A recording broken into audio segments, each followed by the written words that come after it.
Tutorial tayo ng tulips na gawa sa fuzzy wire.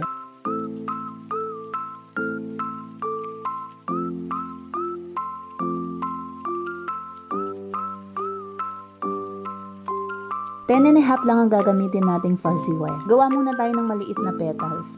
Sumukat lang ako ng 5 cm tapos pinaikot ko lang ng 2 beses. Nung nakadalawang ikot na ako, binaba ko yung sa taas para mag-lock. Pagkatapos naman yung nasa baba mga mi, ilulusot natin sa gitna.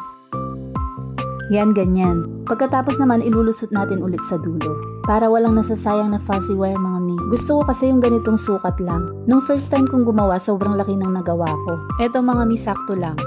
Click nyo na lang yung yellow basket dyan kung saan nabibili yung fuzzy wire.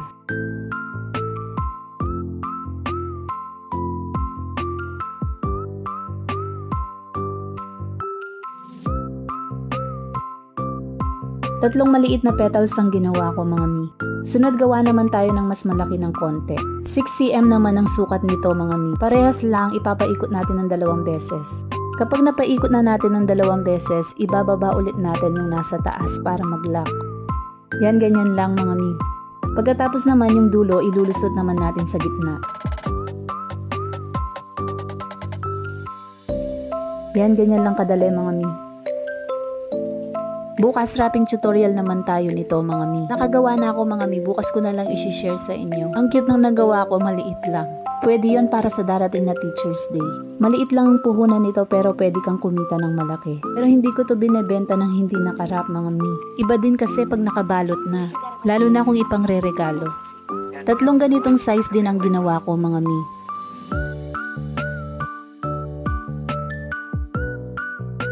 Anim na petals lahat. Tapos pagsamahin na natin. Bamboo stick lang yung ginamit ko dyan mga mi. Hindi na ako gumamit ng floral wire. Parehas din naman. Hindi naman natin yan i-bend kagaya ng ibang flowers. Para mas makatipid ka pa. Hayaan mo munang matuyo yung glue bago mo ilagay yung pangatlo mga mi. Mahirapan ka kapag hindi mo muna pinatuyo. Yan mga mi, nalagay ko na yung 3. Sunod sa pagitan naman natin ilalagay yung medyo malaking petals.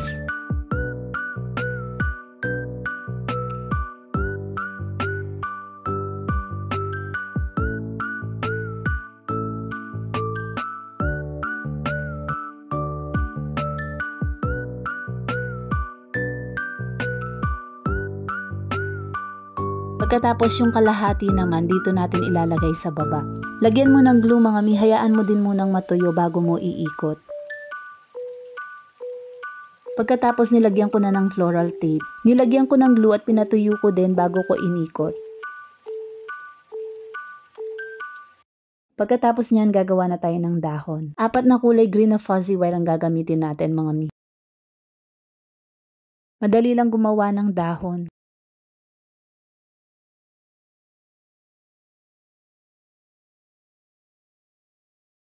Ginupit ko lang yung sobra. 2 dahon naman ang gagawin natin. Pagkatapos ipapaikot lang din natin sa floral tape. Yan, ganyan lang kadali mga mi. Gusto mo, lagyan mo rin ng fairy light sa loob gaya nito. O kaya lagyan mo din ng makeup ng ganito para mas gumanda. Sana nagustuhan nyo mga mi. Thank you for watching. See you next video.